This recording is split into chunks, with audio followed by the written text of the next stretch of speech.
Here's one of those two cracked anvils that I introduced in an earlier video, and you know, you can't see it now probably because it's so rusted up, but there's very significant crack along here, and then it runs around to the back side and even a little bit onto the face here. You know, and people have shown interest in these, but the shipping is so much from me here in Taiwan that it's just not worth it. But you know, I have a local guy who would like, well, he actually wants both, but I said, let's just let me fix up one and then see, you know, how it works out, and then, you know, and if he wants it, then I'll send it off to him. So what I'm planning to do is I'm going to I'll just clean out these cracked areas here, just grind in a fillet there so that, you know, he can fill in sufficient amount of welding material. I'm actually, and I've mentioned this in other videos, I'm pretty handy with a welder with shielded metal arc welding, which is commonly known as stick welding, but in my shop space here, it's not convenient to weld, and to be honest, I really don't like welding anyway. So, and I prefer to do my blacksmithing without any sort of welding and find ways around that means of joining pieces of metal. So, and a lot of people have expressed to me too that they appreciate that because maybe they're in situations in shops where they don't weld or they can't weld, and so, you know, they just rather do pure blacksmithing, which, you know, you can weld, fire weld, but a lot of people seem to rely on electrical welding, and which is fine, but some guys would rather not do that. So, yeah, but getting off topic, yeah, so basically what I'm going to do is I'm going to, yeah, I'll clean this up, and then I'll clean out the cracks there, and then I'm going to take it off to be welded. There's a local guy I use who's an excellent welder, and his prices are fairly reasonable. And then I'll grind everything flush, and then I'll probably give it a workout just to make sure it's going to work. It won't be the same. It's the same as this bottom anvil here. It won't function the same, I don't think. It won't have the sort of rebound that this anvil has. But being so small, and you know, based on what this gentleman probably wants to do with this might work out really well for him. And, you know, so it'll be a super deal for you know, for a block anvil like this with some swage functions. So yeah, I'll get her done. Okay, well, I've cleaned it up a bit, and then I've ground where the cracks are, and there's some back here, and this extends down the front here. So it's pretty significant. So I don't know how successful this welding job will be, and you know, but the main thing is just to make this usable and safe. And I don't know if that can be accomplished. Well, we'll see. I'll speak to the welder, see what he thinks. And then if he does do it, like I said, I'll give it a workout. And then if it's all good, then send her off. Okay, so here it is. It's all welded up, and the welder did just a fantastic job. Laid some really nice beads down. You know, and I don't know if this is maybe foolish to do this, but I think it'll work. You know, basically as a light-duty anvil, plus, you know, the Hardy and Pritchell holes and the swage functions, you know, definitely make it useful. And also, I think that even though the cracks, they run deeper than the welds in some spots, so basically it's not a cohesive unit anymore, or at least not completely. I think that it'll still be usable based on the fact that if you've ever seen some guys make their own anvils by welding plates of steel together. I've seen guys, you know, stack plates, maybe 6, 8, or 10 plates, and then weld around the outside of those plates to stack them up. And in that case, that's not really a cohesive unit as well. You know, it's not welded in between, so those, you know, in between the plates is basically, you know, the same as what a crack would be. So, and those seem to work fine. So I think that, you know, maybe not as good as, or almost certainly not as good as what a solid anvil, you know, how a solid anvil would work. You know, it's more in that case when you're electrically welding it in that manner, it's not, you know, like I said, it's not cohesion, it's adhesion. And so that's not, like I said, ideal, but it works, is the point. So I think that this, in my opinion, will work fine. So I'm going to clean up these welds, and then I'll show you the final product. And then, you know, I'll give it a test run and we'll see.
It looks like it's still cracked there on the surface, but that's just the side of the weld. Still have to get it lower.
Okay, so I'm at this point now where, you know, I've ground down all the welds, everything's flush, and, you know, before I keep going hog wild with grinding this, I think I want to try it out first. And, you know, just one try is not going to prove if this, you know, is good or not. Only time will tell. But, you know, so far it looks pretty good. You know, like I said, I ground out wherever there was a crack, even a minor crack, and then, you know, I had the welder fill all that in. And then I've, you know, worked on this, like I said, to get it all flush as much as possible. Thing is this is very hard material right now. This is 4145 steel, and the reason it cracked is it was quenched too quickly, so it became, you know, much harder than you know you would have wanted it to be. So, of course, you know, his welding definitely probably took some of that hardness away, you know, superheating in certain areas, but his weldment material is incredibly hard as well. I actually had to go to a solid disc to you know, grind those down better, and then finished up with a flat disc, I think about a 60 or 80 grit. So, you know, you can see wherever you see, or if you can see where it's shiny, you know, how I worked on it. And, you know, it's got a nice radius on this end. I think it's going to work really well, and I think this is going to be very suitable for this gentleman. So, but like I said, I'm going to fire up my forge and give this a go right now. And I think that maybe if he wants, you know, I could take it to the machinist and have him surface grind everything if he wants it dead flat. But be honest, it's pretty good as it is right now. And like I said, I don't want to take it any further until I give it a go. And, you know, if he wants to, he can actually, you know, take it to him and have it surface ground as well. You know, on that point, though, and this is for a future video and for a future anvil, you know, I noticed some Japanese hammers are actually, the face is actually radiused slightly side to side, and I'm very curious about that, and I think, you know, I don't know if that's exclusive to sword making, you know, because I've seen it on, you know, when they make katana swords. So if someone knows, maybe you can comment. Otherwise, you know, I'm thinking about getting an anvil made that's kind of a pyramid shape and with a radius on top from side to side. Maybe not front to back, but side to side, just very slight. So, and I've already spoken to the people who can help me get that done. So, yeah, that could be in the future. But yeah, for now, I've got to get working on this. Another thing too is, you know, using a 4-inch angle grind. Like I said, I could be here until the cows come home grinding at this if I wanted it to be just perfect. But like I said, for the money I'm charging this gentleman, just which is basically the steel, you know, and the welding, then, you know, I think that, like I said, it's good enough where it's at. You know, even at the point where it's at, if you wanted to remove 1 millimeter, just 1 millimeter on such a hard steel, on these different surfaces, ask any machinist. It's a lot of material. It's absolutely a lot of material. So, yeah. Anyway, I'll see, you know, replace it here. Here's your temporary home. Okay. Yeah, got it turned around, but that's fine. So, yeah, let me give it a workout and show you guys, and that'll be that.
want to give a very big shout out to Ron Bath. Thanks very much for the generous donation. It's guys like you that help keep the ball rolling. Thank you. Then, final wrap up on this anvil. I would say I'm definitely pleased. This is not something that I could sell, at a full price, but as it stands, this will definitely be a usable anvil. And if this person experiences any problems, well, no worries there. I'll take care of it. And then what I also wanted to say is I'll keep you guys updated on the idea of making a radiused anvil. I don't know why I said hammer. My mind is, maybe I've had too many Belgian beers.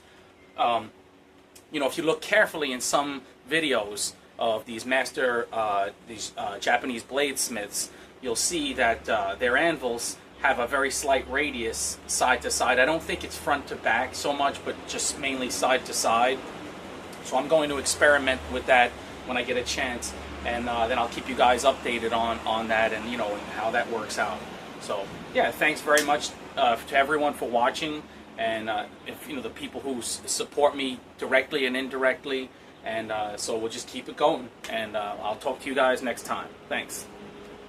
This anvil went from a rusted boat anchor to Frankenstein's anvil, and then back to respectability and usability.